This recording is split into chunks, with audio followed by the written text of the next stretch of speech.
भक्त मित्रों, आप सबका हमारे चैनल जीपी ज्ञान धारा पर बहुत बहुत स्वागत है। आपको ये हमारा वीडियो अच्छा लगे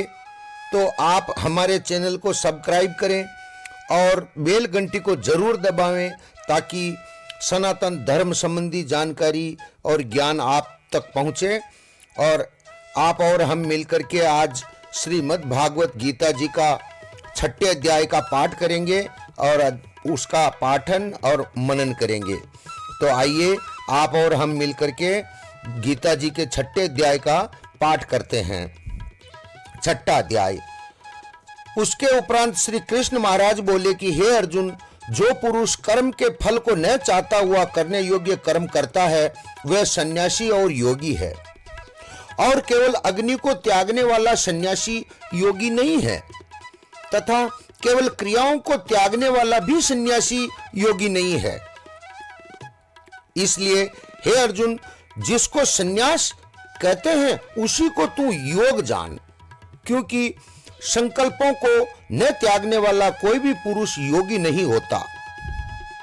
समत्व बुद्धि रूप योग में आरूढ़ होने की इच्छा वाले मननशील पुरुष के लिए योग की प्राप्ति में निष्काम भाव से कर्म करना ही हेतु कहा है, और योगारूढ़ हो जाने पर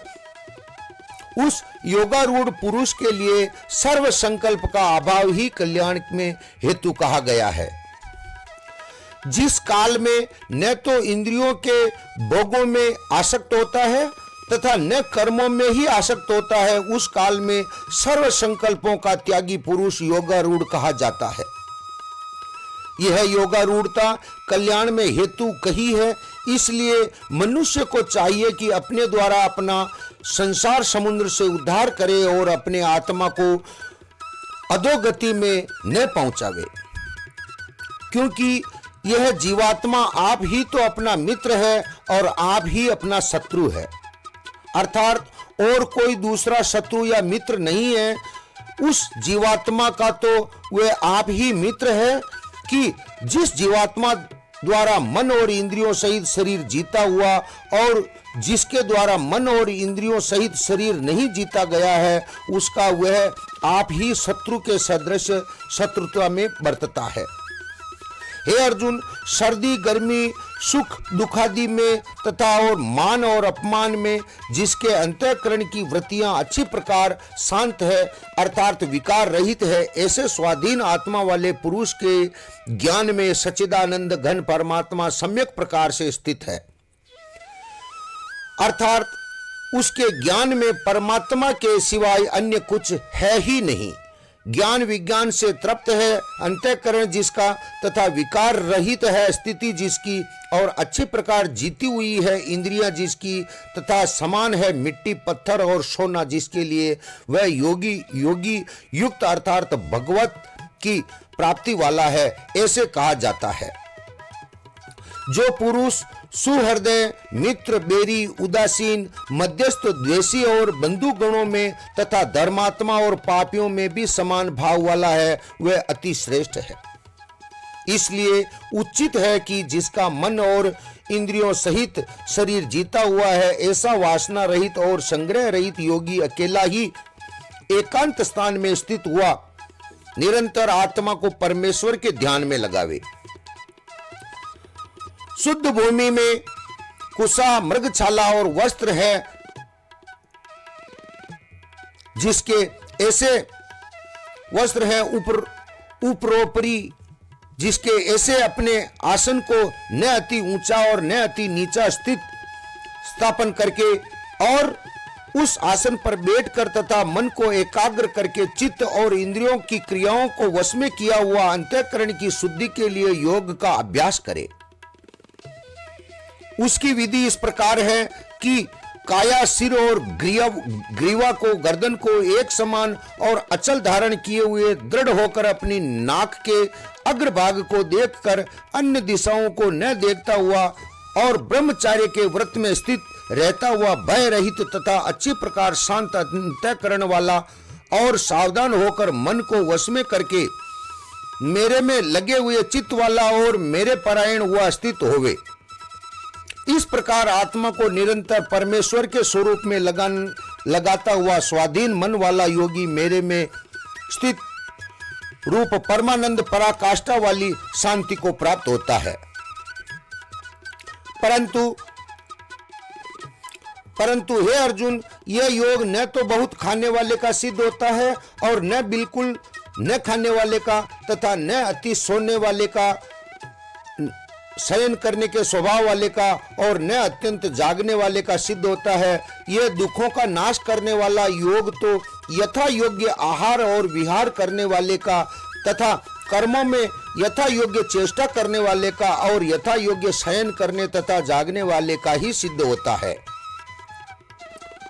इस प्रकार योग के अभ्यास से अत्यंत वश में किया हुआ चित्त जिस काल में परमात्मा में ही भली प्रकार स्थित हो जाता है, उस काल में संपूर्ण कामनाओं से सप्रह रहित हुआ पुरुष योग युक्त ऐसा कहा जाता है। जिस प्रकार वायु रहित स्थान में स्थित दीपक चलायमान नहीं होता, वैसे ही उपमा परमात्मा के ध्यान में लगे हुए योगी के जीते हुए चित्त की कही गई है। हे अर्जुन, जिस अवस्था में योग के अभ्यास से निरुद्ध हुआ चित्त उपराम हो जाता है और जिस अवस्था में परमेश्वर के ध्यान से शुद्ध हुई सूक्ष्म बुद्धि द्वारा परमात्मा को साक्षात करता हुआ सच्चिदानंद घन परमात्मा में ही संतुष्ट होता है तथा इंद्रियों से अतीत केवल शुद्ध हुई सूक्ष्म बुद्धि द्वारा ग्रहण करने योग्य जो अनंत आनंद है, उसको जिस अवस्था में अनुभव करता है और जिस अवस्था में स्थित हुआ यह योगी भगवत स्वरूप से नहीं चलायमान होता और परमेश्वर की प्राप्ति रूप जिस लाभ को प्राप्त होकर उससे अधिक दूसरा कुछ भी लाभ नहीं माना जाता है और भगवत प्राप्ति जिस अवस्था में स्थित हुआ योगी बड़े भारी दुख से भी चलायमान नहीं होता है। जो दुख रूप संसार के संयोग से रहित है तथा जिसका नाम योग है, उसको जानना चाहिए। वह योग न उकताते हुए चित्त से अर्थात तत्पर हुए चित्त से निश्चय पूर्वक करना कर्तव्य है। इसलिए मनुष्य को चाहिए कि संकल्प से उत्पन्न होने वाली संपूर्ण कामनाओं को निशेषता से अर्थात वासना और आसक्ति सहित त्याग कर और मन के द्वारा इंद्रियों के समुदाय को सब ओर से अच्छी प्रकार से वश में करके क्रम से अभ्यास करता हुआ उपरामता को प्राप्त होवे तथा धैर्य पूर्वक बुद्धि द्वारा मन को परमात्मा में स्थित करके परमात्मा के सिवाय और कुछ भी चिंतन नहीं करे। परंतु जिसका मन वश में नहीं हुआ जो हो, उसको चाहिए कि यह स्थिर न रहने वाला और चंचल मन जिस कारण से सांसारिक पदार्थों में विचरता है, उससे रोककर बारंबार परमात्मा में ही निरोध करे। क्योंकि जिसका मन अच्छी प्रकार शांत है और जो पाप से रहित है, जिसका रजोगुण शांत हो गया है, ऐसे इस सच्चिदानंद घन ब्रह्म के साथ एक ही भाव हुए योगी को अति उत्तम आनंद प्राप्त होता है। वह पाप रहित योगी इस प्रकार निरंतर आत्मा को परमात्मा में लगाता हुआ सुख पूर्वक पर ब्रह्म परमात्मा की प्राप्ति रूपी अनंत आनंद को अनुभव करता है। हे अर्जुन, सर्वव्यापी अनंत चेतन में एक ही भाव से स्थित रूप योग से युक्त हुए आत्मा वाले तथा सब में समभाव से देखने वाला योगी आत्मा को संपूर्ण भूतों में बर्फ में जल के सदृश व्यापक देखता है और संपूर्ण भूतों को आत्मा में देखता है। अर्थात जैसे स्वप्न में जगा हुआ पुरुष स्वप्न के संसार को अपने अंतर्गत संकल्प के आधार देखता है, वैसे ही वह पुरुष संपूर्ण भूतों को अपने सर्वव्यापी अनंत चेतन आत्मा के अंतर्गत संकल्प के आधार पर देखता है। जो पुरुष संपूर्ण भूतों में सबके आत्म रूप मुझ वासुदेव को ही व्यापक देखता है और संपूर्ण भूतों को मुझ वासुदेव के अंतर्गत देखता है, उसके लिए मैं अदृश्य नहीं होता और वह मेरे लिए अदृश्य नहीं होता, क्योंकि वह मेरे में एक ही भाव से स्थित है। इस प्रकार जो पुरुष एक ही भाव में स्थित हुआ संपूर्ण भूतों में आत्म रूप से स्थित मुझ सच्चिदानंद घन वासुदेव को बसता है, वह योगी सब प्रकार से बरतता हुआ भी मेरे में ही बरतता है, क्योंकि उसके अनुभव में मेरे सिवाय अन्य कुछ है ही नहीं। हे अर्जुन, जो योगी अपनी सादृश्यता से संपूर्ण भूतों में सम देखता है, वह सुख अथवा दुख को भी सब में सम देखता है, वह योगी परम श्रेष्ठ माना गया है। इस प्रकार भगवान के वाक्यों को सुनकर अर्जुन बोले कि हे मधुसूदन, जो यह ध्यान योग आपने समत्व भाव से कहा है, इसकी मैं मन के चंचल होने से बहुत काल तक ठहरने वाली स्थिति को नहीं देखता हूं, क्योंकि हे कृष्ण, ये मन बड़ा चंचल और प्रथमन स्वभाव वाला है तथा बड़ा दृढ़ और बलवान है, इसलिए इसका वश में करना मैं वायु की भांति अति दुष्कर मानता हूं। इस प्रकार अर्जुन के पूछने पर श्री कृष्ण भगवान बोले कि हे महाबाहु, निसंदेह मन चंचल और कठिनता से वश में होने वाला है, परंतु हे कुंती पुत्र अर्जुन, अभ्यास अर्थात स्थिति के लिए बारंबार यत्न करने से वैराग्य से वश में होता है। इसलिए इसको अवश्य वश में करना चाहिए, क्योंकि मन को वश में करने वाले पुरुष द्वारा योग दुष्प्राय नहीं है, अर्थात प्राप्त होना कठिन नहीं है, और स्वाधीन मन वाले प्रयत्नशील पुरुष द्वारा साधन करने से प्राप्त होना सहज है। यह मेरा मत है।